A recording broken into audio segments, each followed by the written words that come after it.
అన్న నమస్తే, మీ పేరన్నా? నమస్తే అన్న, నా పేరు గౌస్ భాష. ఏం చేస్తారన్న? నేను ఫ్యాబ్రికేషన్ వర్క్ చేస్తాను. ఓకే అన్న, ఏంటి ఎన్డీఏ కూటమి ఏదైతే వచ్చిన తర్వాత అసలు కరెంటు బిల్లులు ఏ రూపాన మేము పెంచాం అని చెప్పి ఒక హామీ ఇచ్చారు. కానీ గెలిచిన తర్వాత అసలు కరెంటు బిల్లుల విషయంలో బాదుడే కార్యక్రమంతో చంద్రబాబు ప్రజలు మోసం చేస్తారు. ముఖ్యంగా వీళ్ళు వచ్చిన తర్వాతే 20,000 కోట్లు ప్రజల మీద భారం వేశారని చెప్పి వైసీపీ నాయకులు మాట్లాడుతున్నారు. అసలు ఎలా చూడొచ్చు అంటారు? ఇప్పుడు ప్రజలందరికీ తెలుసు ఏ ప్రభుత్వంలో కరెంటు బిల్లుల మీద వీటి మీద బాధలు అనుభవించారు, ఏ ప్రభుత్వం ఉన్నప్పుడు దానికి నరకం అనుభవించారు ఆ పని మీద సబ్జెక్ట్ మీద అనేది ప్రజలందరికీ తెలుసు. ఇప్పుడు వాస్తవం మాట్లాడితే గతంలో 2019 నుంచి 2024 దాకా కూడా అప్పటికి ఎన్డీఏ గవర్నమెంటు ఏదైతే ఉందో కేంద్ర ప్రభుత్వము సోలార్ పరిశ్రమ తీసుకురావడానికి ఈ ప్రధానమంత్రి సోలార్ యోజన పథకం తీసుకొచ్చింది. సోలార్ హర్ సోలార్ అని చెప్పి పెట్టాలని చెప్పి తీసుకొచ్చింది. మరి ఈయన నిజంగానే ప్రజల భారాన్ని ఒక భారంగా భావించి చేసే నాయకుడైతే ఆ రోజున సోలార్ సిస్టాన్ని మన ఆంధ్రప్రదేశ్కి ఎందుకు దాన్ని డెవలప్ చేయలేదు, ఎందుకు తేలేదు? అదే ఎందుకు తేలేదంటే ప్రజలందరూ అనుకుంటున్నారు దీనికి సంబంధించి ఏమని. అప్పుడు ఎందుకు తీసుకురాలేదని అంటే ఇతన అధిక ఇది చెప్పి చెల్లించి అలాగే ఈ ట్యాక్స్ అని ఆ ట్యాక్స్ అని చెప్పి అనేక రకమైన ట్యాక్స్లు వేసి అనేక ఒప్పందాలు చేసుకొని ఈ కరెంటు కొంటామని చెప్పేసి వాళ్ళ దగ్గర ఒప్పందాలు చేసుకున్నాడు. కాబట్టి ఈ సోలార్ ఇది వ్యవస్థ అనేది ఇక్కడికి వస్తే ఆ ఒప్పందాలు దీనికి ఇదవ్వదు. కాబట్టి ఈయన అప్పుడు ఆ ఒప్పందాలు చేసుకున్న దీని మీద సోలార్ రాకుండా ఇచ్చేశారు. ఎన్డీఏ ప్రభుత్వం వచ్చిన తర్వాత ఈ భారం ఎలా తగ్గించాలి, ఈ భారాన్ని ఎలా చేయాలి అని చెప్పి ఒక ప్రణాళిక ప్రకారంగా 2019 నుంచి 2024 మధ్యకాలంలో ఈ విద్యుత్ సంబంధించి జరిగినటువంటి ఒప్పందం అప్పుడున్న ప్రభుత్వంతో ఈ విద్యుత్ పరిశ్రమలతో జరిగినటువంటి ఒక ఒప్పందం ఏదైతే ఉందో ఆ ఒప్పందానికి ధీటుగా ప్రజల్ని దీని నుంచి బయటికి తీసుకురావాలి అని చెప్పి ఒక పథకం ప్రకారంగా ఏదైతే ఈ సోలార్ పథకం ఉందో దాన్ని ఆంధ్రప్రదేశ్కి తీసుకొచ్చి ప్రతి ఇంటి మీద సోలార్ పెట్టుకొని మీరు కరెంటు బిల్లులు తగ్గించుకునేటటువంటి ఇది చేస్తూ అలాగే దానికి సబ్సిడీ కూడా ఇస్తున్నారు 78,000 రూపాయలు. ఈ పని గతంలో ఎందుకు చేయలేదంటే అప్పుడు వాళ్ళతో డీల్స్ ఉన్నాయి కాబట్టి మొత్తం పెట్టుకున్నారు కాబట్టి అందుకని అది చేయలేదనేది ప్రజలందరూ చూస్తున్నారు. ప్రజలందరూ మాట్లాడుకుంటున్న మాట అది వాస్తవం కూడా.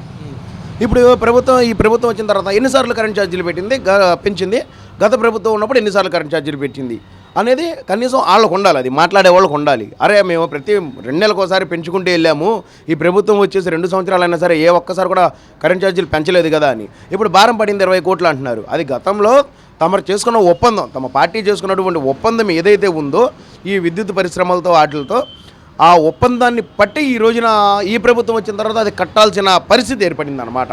అంతేగాని ఈ కూటమి ప్రభుత్వం వచ్చిన తర్వాత పెంచిన ఛార్జెస్ కాదు, ఈ కూటమి ప్రభుత్వం వచ్చిన తర్వాత పెరిగిన ఛార్జెస్ అయితే కానే కాదు.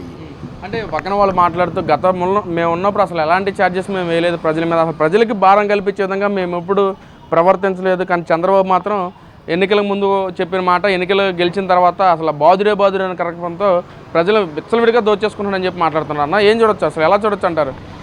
ఇప్పుడు ఇంకా చూడొచ్చు అంటారేంటండి, ఆల్రెడీ చూసాం కదా. ఇప్పుడు ప్రజలందరూ కూడా ప్రజలకు ఎటువంటి ఇబ్బంది పెట్టబోతే, ఎటువంటి భారం ఏగిపోతే, ప్రజలకి నరకం అంటే ఏంటో చూపించకపోతే 151 ఉన్న మమ్మల్ని 11కి ఎందుకు దించారు, 11కి ఎందుకు దిగాము, కనీసం ప్రతిపక్ష హోదాలో కూడా మాట్లాడే అవకాశం ఎందుకు ఇవ్వలేదు ఈ ఆంధ్ర రాష్ట్ర ప్రజలు? మనం బాధుడు వల్ల కాదా, మనం ప్రజలకు పెట్టిన ఇబ్బందుల వల్ల కాదా, మనం ప్రజలకు చూపించినటువంటి నరకం మీద కాదా? దేనికోసం ఇచ్చారు? ఒక్కసారి ఆత్మవిమర్శ చేసుకోమని చెప్పి ఆ పార్టీ ప్రతి ఒక్క నాయకునికి నేను హెచ్చరిస్తున్నా, ఒకసారి ఆలోచించుకోమని వాళ్ళనే నేను కోరుతున్నా. అంటే వైసీపీ నాయకులు కానీ జగన్మోహన్ రెడ్డి కానీ అసలు ఎప్పుడు ప్రెస్ మీట్ పెట్టినా అసలు చంద్రబాబు చేసిన అభివృద్ధి ఏంటి, అసలు మొత్తం విజనరీ లీడర్ అని చెప్పుకుంటున్నాడు. ఏ రోజన్నా మన రాష్ట్రానికి కావాల్సిన పెట్టుబడులు కానీ లేదా డెవలప్మెంట్ గురించి ఏ రోజన్నా ఆలోచించాడా? కానీ జగన్మోహన్ రెడ్డి చేసిన మంచినే చంద్రబాబు తన అకౌంట్లో వేసుకుంటూ క్రెడిట్ చోరీ చేస్తానని చెప్పి మాట్లాడుతున్నారు.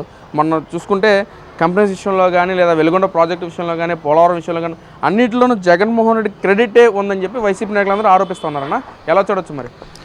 ఇప్పుడు జగన్మోహన్ రెడ్డి క్రెడిట్ని వేసుకోవాలి అని చెప్పి నాకు తెలిసే ప్రపంచంలో ఏ ఒక్కరు కూడా కోరుకోరండి. ఎందుకంటే ఆయన క్రెడిట్ ఉదాహరణకి 4 చెప్తా, నాకు తెలిసి 4 చెప్తా. ప్రజల సొమ్ముతో కట్టినటువంటి ప్రజావేదికని నిర్దాక్షిణ్యంగా కూల్చివేయడం, అదేదో తన సొమ్ముతో కట్టినట్టుగా ప్రజా నిర్ణయం లేకుండా ఒకటి.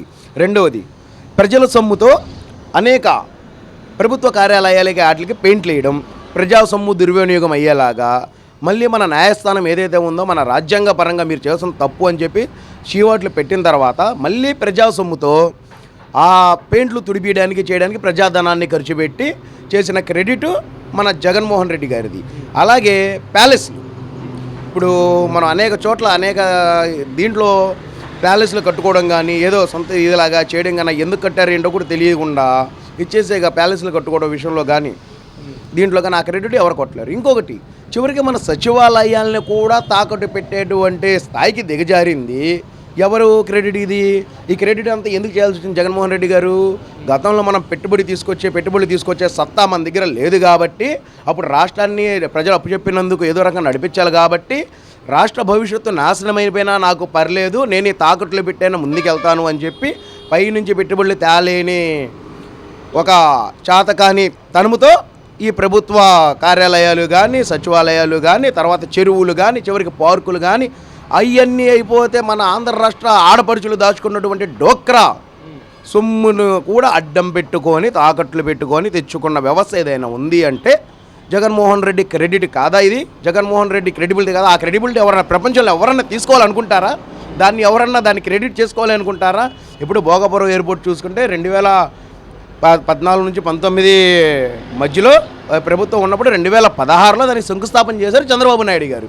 దానికి అప్పుడు 15,000 ఎకరాలు అడిగితే 15,000 ఎకరాలు అట్లా కాదని చెప్పి అక్కడ రైతులు సిద్ధపడకపోతే అప్పుడు దాన్ని 2,200 ఎకరాలకి కుదించి శంకుస్థాపన చేశారు. ఈ జగన్మోహన్ రెడ్డి గారు వచ్చిన తర్వాత దానికి ఏం చేశారు? ఆ శంకుస్థాపన స్థాయిలోనే ఉంచారు. ఆయన చేసిన శంకుస్థాపనలు పగలగొట్టి మళ్ళీ ముందు నుంచి ఈయన పేరేదో ఉండాలని తీసుకొచ్చారు. వాస్తవానికి ఆ ప్లానింగ్ ఎవరిది? ఆలోచన ఎవరిది? చంద్రబాబు నాయుడు గారిది. అది రాష్ట్ర ప్రజలందరికీ తెలిసిన విషయం. ఆ క్రెడిట్ ఎవరిది కొట్టేశారు? ఇక్కడ కళ్ళ ముందు కనపడుతుంది. క్రెడిట్ కొట్టడానికి ఇంకొక ఉదాహరణ ఏంటంటే ఎన్టీఆర్ యూనివర్సిటీ పేరుని ఎవరు మార్చాలనుకున్నారు? ఆ క్రెడిట్ ఎవరు కొట్టేయాలనుకున్నారు? ఇది చెప్పండి, దీనికి సమాధానం చెప్పండి. పోనీ రండి డిబేట్లో కూర్చుందాం. ఈ సమాధానం చెప్పే సత్తా ఉన్న ఎవరన్నా సరే మీ పార్టీ నాయకులు మొత్తం కలిసి రండి, నేను ఒక్కడిని కూర్చుంటా పక్కన, చూపిద్దాం దేంట్లో ఎవరు క్రెడిట్ కొట్టారు, ఎవరు ఎప్పుడు చేశారు, డేట్తో సహా టైంతో సహా చెప్పడానికి నేను సిద్ధంగా ఉన్నా. ఆ దమ్ము మీలో ఎవరికన్నా ఉంటే సవాల్ ఇసురుతున్నా రండి. అంటే అసలు జగన్మోహన్ రెడ్డి చేసిన మంచిగా చెప్పుకుంటా ఉన్నారు. అసలు రాష్ట్రాన్ని రావణ కష్టగా మార్చడం ఎలా అని మాట్లాడుకుంటే చంద్రబాబు మొదటి వ్యక్తి అనుకోవచ్చు అని చెప్పి కూడా మాట్లాడుతున్నా. ఎలా చూడొచ్చు మరి? అవునండి, జగన్మోహన్ రెడ్డి గారు చేసిన మంచిగా మాట్లాడుకుంటున్నారు. ఎవరు? వాళ్ళ మంత్రులు, వాళ్ళ నాయకులు, కొంతమంది ఎమ్మెల్యేలు. అందరూ కాదండి, కొంతమంది మంచోళ్ళు కూడా ఉన్నారు, కొంతమంది మంత్రులు. బట్ చెప్పాలి అంటే జగన్మోహన్ రెడ్డి అనుచరులు వాళ్ళు తప్ప ఇంకెవరు మాట్లాడుతున్నారు? నిజంగా ఆయన క్రెడిట్ గురించి ఇప్పటికే మాట్లాడుకునేటటువంటి పరిస్థితి ఉంటే ప్రతి నియోజకవర్గంలో కూడా మీకు ధీటుగా ఎందుకు ఓట్లేశారు, మీకు సమాధానం ఎందుకు చెప్పారు, మీకు ఎందుకు చేశారు? అంతెందుకు, సాక్షాత్తు జగన్మోహన్ రెడ్డి గారే శాసనసభ్యులకు ఉన్నటువంటి పులివెందుల నియోజకవర్గంలో మొన్న జరిగినటువంటి ఎలక్షన్స్లో ఆయనకి వ్యతిరేకంగా తెలుగుదేశం పార్టీ జెండా ఎందుకు రెపరెపలాడింది? దీనికి సమాధానం చెప్పండి. అప్పుడు జనాలు ఏమనుకుంటున్నారు అనేది రాష్ట్ర ప్రజలందరూ చూస్తున్నారు. మీరు చెప్పండి. ఎందుకు అయిన తర్వాత, మీరు శాసనసభ్యులు అయిన తర్వాత కూడా మీ ఏరియాలో ఎలక్షన్ జరిగితే దాంట్లో తెలుగుదేశం పార్టీ జెండా ఎందుకు రెపరెపలాడింది? అంటే మీరు సాక్షాత్తు నియోజకవర్గ శాసనసభ్యులకు ఉన్నటువంటి ఏరియాలోనే ప్రజలు మీరు వద్దు మర్రో మాకు తెలుగుదేశం పార్టీ కావాలి అన్న తీరు కనబడుతుంది ఇక్కడ. దానికి కారణం ఏంటంటే మీరు ఉన్నటువంటి ఇప్పుడు మీరు నిర్ణయించి మీరు నుంచోబెట్టినటువంటి స్థానాలు ఏవైతే ఉన్నాయో శాసనసభ్యులుగా దాంట్లో జనాలు 11 స్థానాలైనా మిమ్మల్ని గెలిపించారు. అందులో 10 స్థానాల్లో మీరు ఒక అధ్యక్షుడు హోదాలో ఉండి వాళ్ళకి సీట్లు ఇచ్చి టికెట్లు ఇచ్చి వాళ్ళని గెలిపించారు కదా, వాళ్ళకి సీట్లు ఇచ్చారు కదా, మీ పార్టీ సింబల్ మీద వాళ్ళు గెలిచారు కదా, వాళ్ళు అసెంబ్లీకి ఎందుకు వెళ్ళట్లా? వాళ్ళని మీరు ఎందుకు అడగట్లా? మనల్ని నమ్మి 10 నియోజకవర్గాలు ఉన్నాయి, నాతో కలిపి 11 నియోజకవర్గాలు, వాళ్ళ కోసం మనం అసెంబ్లీకి వెళ్ళి మాట్లాడాలి వాళ్ళ తరపునని మీరు ఎందుకు అడగట్లా? తర్వాత సాక్షాత్తు మీరే అసెంబ్లీ శాసనసభ్యులుగా గెలిచినటువంటి నియోజకవర్గం గురించి అసెంబ్లీకి వచ్చి మీరు ఎందుకు మాట్లాడలా నియోజకవర్గ ప్రజల గురించి?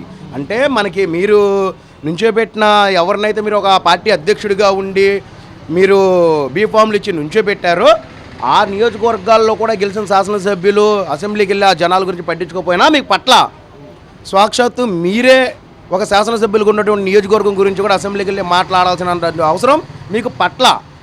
కాకపోతే ఏంటంటే క్రెడిట్ పిచ్చి కోసం వచ్చేస్తారు. మేము చేసాము లాక్కున్నారు, మేము చేసాము లాక్కున్నారని. ఏం చేశారు, ఏం లాక్కున్నారు? మీరు చేసింది చెప్పండి, పలానా చెప్పండి, పలానా చేసామని. రండి డిబేట్కి కూర్చోండి, డిబేట్లో కూర్చుందాం. నేను మాట్లాడతా ఇటు సైడ్ నుంచి అటు సైడ్ నుంచి మాట్లాడే సత్తా మీ పార్టీ మొత్తంలో ఉన్న క్యాడర్ మొత్తంలో సత్తా కలిగి సమాధానం చెప్పగలిగిన పోటుగాడు ఎవడో పంపించండి, నేను కూర్చుంటా ఇక్కడ. మాట్లాడదాం. రండి, మీరు చేసిందేంటో చేసిందేంటో చూపిస్తాం మేము. ఇది ఉంటే మీరు రండి, లేదు అంటే ఇలాంటి కోతలు మానుకోండి.